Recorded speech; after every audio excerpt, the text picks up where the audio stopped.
This is what we've got. Now let's talk about how we got here. This beautiful applique Christmas tree skirt. It's quilted, and there's nothing like waiting to the last minute to finish something, right? The applique templates are available as a set at hometownquiltcompany.com. The first thing I did was cut out all of my pieces. Y'all saw me do that, and my panels. I laid them all out, and then they were all sewn down. Now they're sewn down in the color of the fabric so that the thread doesn't yell at you. After that, laid down one layer of batting. Now you can use any kind of batting you want, and if you don't want to use batting, you can use what you have, felt, fleece, flannel, it doesn't matter, just something to give it some lift so when you quilt it, it'll be a little bit fluffy. I've never used basting spray, but that's what I used today. Some spray that comes in a can, and it's quilt basting spray. It's available in my bio at my Amazon storefront. You can look there for it.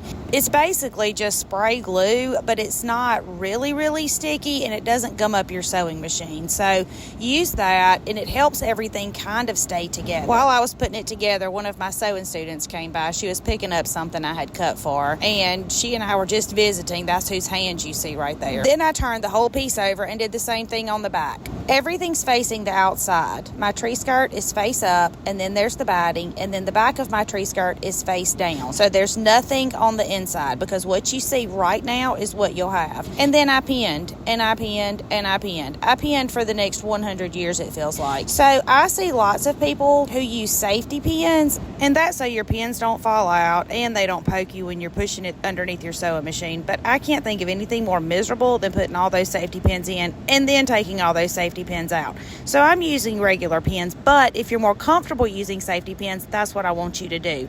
Now I'm only pinning up and down the seams of each panel and a few pins across the bottom, because my plan is just to stitch in the ditch. But however you choose to pin it, make sure you put plenty. You don't want this moving whenever you're quilting it, or you're going to have a whole disaster on the back. The next thing I did was stitch in the ditch, and by stitch in the ditch, I mean I just sewed in the seam where the panels meet. I sewed it with a straight stitch, and yes, I did backstitch at the beginning and at the end, because y'all know I'm scared. My grandma scared me that if I didn't backstitch, my stuff was going to fall apart. So I backstitched at the beginning and the end, and I sewed all the way down each panel. Now I was satisfied that I had enough stitches sewing down each panel that I didn't sew around the bottom or around the top, because I knew I was going to come back and add binding and there would be a seam there. And then I took out the 175 million pins that I put in it. I trimmed off all of the excess, and what I have is a quilted tree skirt. Now it's time to bind it.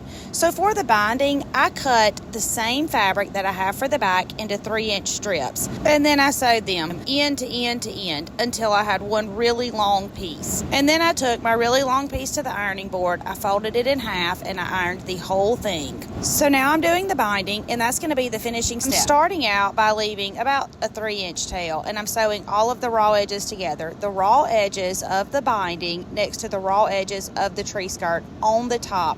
Now I'm sewing it on the top because I want my binding to finish on the back. You can start on the back, and when you finish, your binding will be on the front. It really depends on what you're going for, and you're just going to sew slow and steady all the way around. I'm using a 1/4-inch seam, following the edge of my fabric with the edge of my presser foot, folding my corners to get those pretty mitered corners.